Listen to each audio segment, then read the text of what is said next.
A 67-year-old female with both eye pseudophakia presented to us with diabetic macular edema in the left eye. She received 3 consecutive Avastin injections in the left eye. Development of PCO was also noted and the patient was lost to follow-up. Patient presented 5 months later with total IOL opacification. Her vision in the left eye had reduced to hand movements and hence an IOL exchange was planned.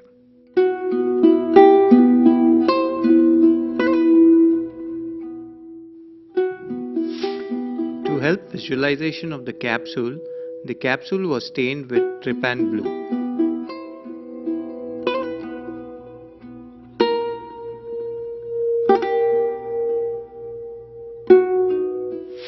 Conjunctival peritomy was done in case the IOL had to be taken out in toto or a glue dial had to be done. After making side port entry, the anterior chamber was filled with a dispersive OVD.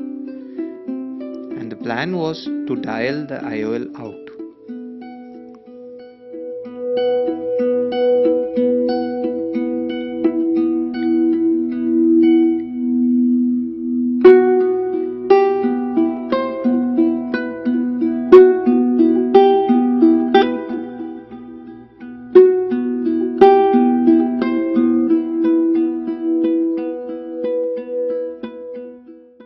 As I continued to struggle to dial the IOL out, I missed the fact that the inferior haptic had fused with the capsule.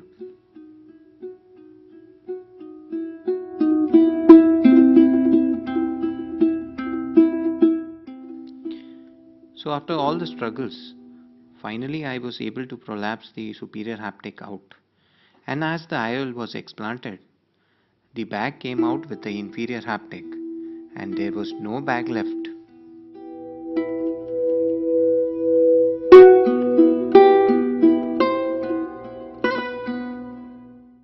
With the vitreous prolapse in AC, an anterior vitrectomy was done, and now the plan was to go for a glued IOL.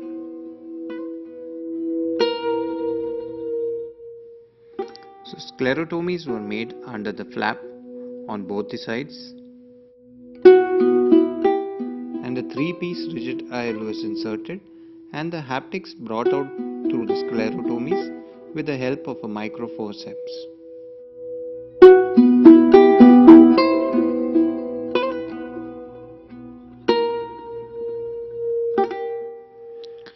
Various studies have found that prevalence of IOL opacification is about 14.6%. Out of those, only about 4.6% needed explantation. Prevalence of opacification has found to be higher in silicone and hydrophilic lenses. Various reasons have been attributed like precipitation of calcium and phosphates or even crystallization of the OVD contained in the injector tube.